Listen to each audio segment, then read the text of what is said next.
Yo, people, what we saying? It's your boy Muzi13 back with another one. Make sure you guys like and comment. And this is the match preview.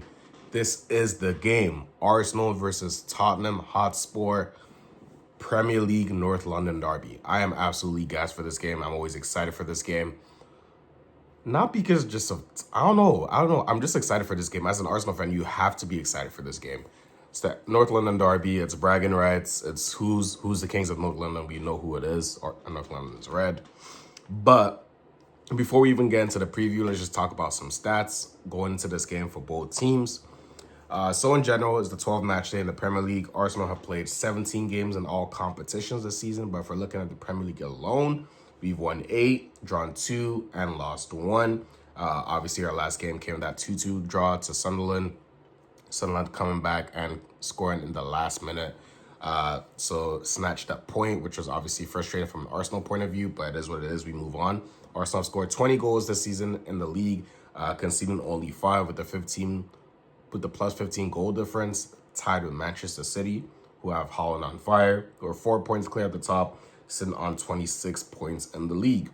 Spurs currently sit 5th in the league on 18 points. They've scored 19 goals and conceded 10. But the league is very condensed, as you can see right now. There's a lot of teams in that 16 to 19 point range. So all it takes really is a result swing, and you could go from 4th or 5th to like 8th or 9th. So it's still very early in the season. Arsenal have kept 13 clean sheets in all competitions this season in 17 games. Absolutely insane. Injury concerns from both teams. Spurs are missing a whole host of players. Arsenal are missing a few players as well. But both teams should not be using injury as an excuse. We both have reasonable depth. Maybe Arsenal's depth is stronger, but both have reasonable depth in their team, so we should just be focusing on the game. Maybe 1 to 3 players for Arsenal could be potentially coming back. There's rumors of the likes of Odegaard, Madueke, and Gyökeres could be back on the squad. I still don't think they'll start coming in against the North London Derby against Tottenham, but potentially for them to be in the squad is good news. Tottenham have been good away from home this season, but poor at home, which you might think might be favoring them. But when you factor in that Tottenham haven't won at the Emirates in the Premier League since 2010, 2011, when they came back, when they were 2-0 down and they came back to win 3-2. When you look at and see that it's been that long in the league, you kind of favor Arsenal, and Arsenal are just the better team right now. So that's some stats out the way. Let's talk about the game. This is going to be a big game for both teams, especially Arsenal. It's an opportunity for us to kick back our good run in the league and continue going.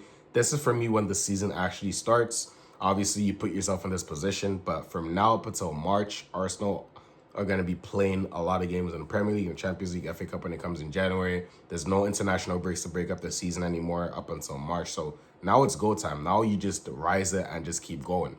So I'm expecting Arsenal to do that. Obviously, we're looking at a few injured players are out. Gabriel, the big one, who's been, for me, the player of the season for Arsenal so far. And for me, maybe just beneath Holland as the contender for player of the season. But we have the squad depth. We have more than capable resources of filling in for Gabriel. And it was a good thing we decided to go big on the squad depth this summer, because a lot of people are wondering why we stockpile in defenders. Well, this is why. When you pick up an injury like this, you have someone who's suitable to come in and take their spot. And Hincapie is a man for me to come in and take Gabriel's spot. While he's out for this 1 to 2 months, he's rumored to be out for. Hincapie was a very solid professional, very seasoned player. He's still relatively young, about 23, 24, but he has a lot of experience playing the Bundesliga for Leverkusen. He was part of that invincible team that they had, went the whole season unbeaten, won 2 trophies that year, and we're just 1 win away, 1 loss on the final against Atalanta, but they could have potentially won a treble. Not the treble, a treble. But nonetheless, he's been an amazing player for Leverkusen. I do expect him to step in for Gabriel.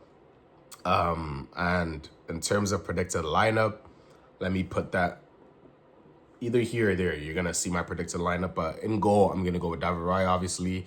Been amazing for me. Best keeper in the league this season. Arguably best in Europe. Been amazing. A lot of people still disrespect him, saying, oh, the reason why he keeps a lot of clean sheets is just because he has a good defense. While our defense plays a huge role, do not underestimate the role that David Raya brings to this team. His distribution out from the back is amazing.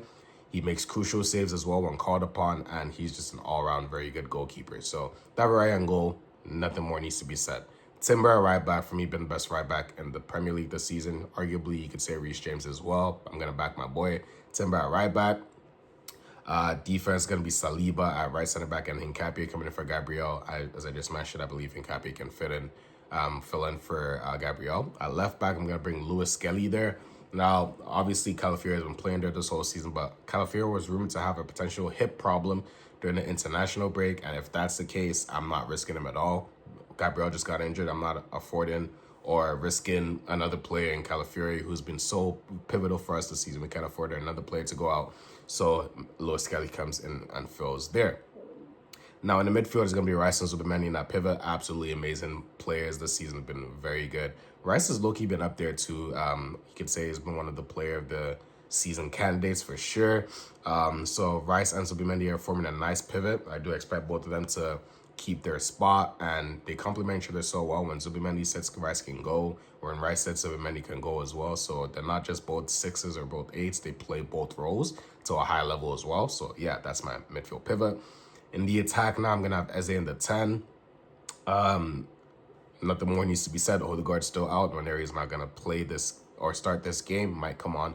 But Eze in the 10, huge performance expected from him. Almost joined Tottenham, funnily enough, in the summer. And he always plays very good against them. So I do expect him to rise it. Saka on the right. Nothing more needs to be said. Had an amazing international break for England. Picked up another man of the match award for them. Scored a beautiful goal. And I believe he might have gotten an assist as well. On the left wing, going to be Leandro Trossard. This guy's been amazing this season. That goal against Sunderland, absolute banger. And I'm expecting him to continue keeping his place in the team. Martinelli is also still rumored to be out. So Trossard, no need to drop him. He's been amazing. He keeps his spot. And up top is going to be Mikel Merino. Victor Gyökeres is potentially still out. Havertz apparently suffered a setback. Won't be back till December. So Merino is going to have a huge part to play up top for now until we get the likes of Gyökeres and Jesus, who's now back in training up to speed. So yeah, that would be my predicted lineup for the game. In terms of score prediction, I am going to go for an Arsenal 2-1 win. I would love to predict a 2-0. Actually, not 2-0 win. 2-0. I'm going to back it. 2-0 win. I'm expecting us to go back into what we've been doing. Defense being solid. I'm going to go for an Arsenal 2-0 win. I'm going to go for Saka and Eberechi Eze to be the goal scorer. Saka and Eze, they know what this game means. Eze always turns up against Tottenham.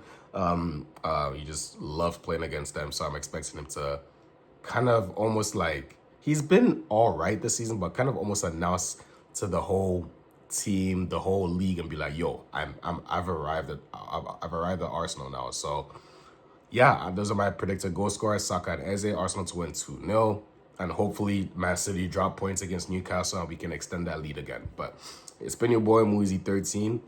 That's the preview for the game. I'm just hoping we get the job done. Hopefully we get a few players back, but I'm confident we're gonna get the job done. Come on, you Gunners. Let's do what we have to do. And I'm going to see you guys on the post-match where Arsenal have gotten the 3 points. It's been your boy Muizy13. We out. Peace.